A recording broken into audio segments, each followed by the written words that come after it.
دے گی۔ تو تیمم کے لیے نیت کرنا شرط ہے،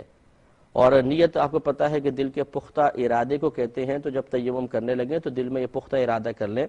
کہ میں اللہ تبارک و تعالیٰ کی قرب کے لیے، اللہ تعالیٰ کی رضا کے لیے اس مٹی سے طہارت حاصل کر رہا ہوں، تو یہ نیت ہو جائے گی۔ یا میں نماز کو جائز کرنے کے لیے مٹی سے تیمم کر رہا ہوں، تو یہ بالکل نیت ہو جائے گی، اور اب یہ عبادت بھی بنے گا، اور یہ مٹی طہارت کا، یہ عمل یعنی عبادت بنے گا، اور یہ مٹی طہارت کا فائدہ بھی دے گی۔ اس کے علاوہ آپ کو بتایا تھا اس کے دو فرض ہوتے ہیں، ایک پورے چہرے کا مسح کرنا، اور دوسرا دونوں ہاتھوں کا کہنیوں سمیت مسح کرنا۔ چاہے کوئی بے وضو ہو، پانی نہ پائے، یا بے غسل ہو، حالت جنابت میں ہو، پانی نہ پائے، دونوں کے لیے تیمم ایک ہی ہے، چہرے کا مسح کرنا، دونوں ہاتھوں کا کہنیوں سمیت مسح کرنا۔ اس کا طریقہ یہ ہوتا ہے کہ جیسے مٹی وغیرہ ہے، ہم مٹی سے پہلے بتا دیتے ہیں کہ مٹی مثال کے طور پر ہے تو بسم اللہ الرحمن الرحیم پڑھ کر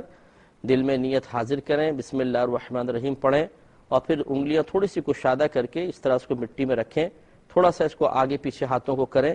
پھر یہ ہاتھوں میں چونکہ مٹی لگ جائے گی تو انگوٹھوں کے سروں کو مار کے مٹی جھاڑنا سنت کریمہ ہے۔ جتنی جھڑ جائے، اب جو باقی بچی اس سے پھر آپ چہرے کا مسح کریں گے۔ چہرے کی مقدار جیسے وضو میں آپ کو بتائی تھی کہ جہاں عادتاً سر کے بال جمتے ہیں وہاں سے لے کے تھوڑی کے نیچے تک، یعنی نیچے کے دانت جہاں جمتے ہیں بس یہ یہاں تک،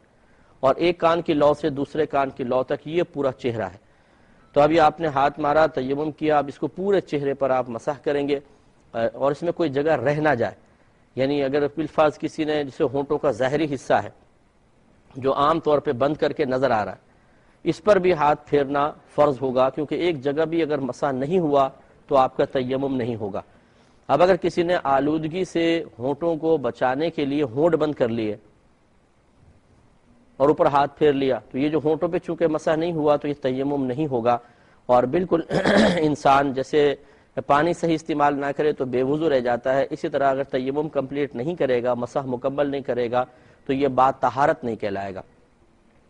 یہ کرنے کے بعد دوبارہ اب ہاتھ ماریں گے، پھر دوبارہ وہ آگے پیچھے کریں، تھوڑا جھاڑیں، پھر الٹے ہاتھ سے سیدھے ہاتھ کا کہنیوں سمیت مسح کریں گے،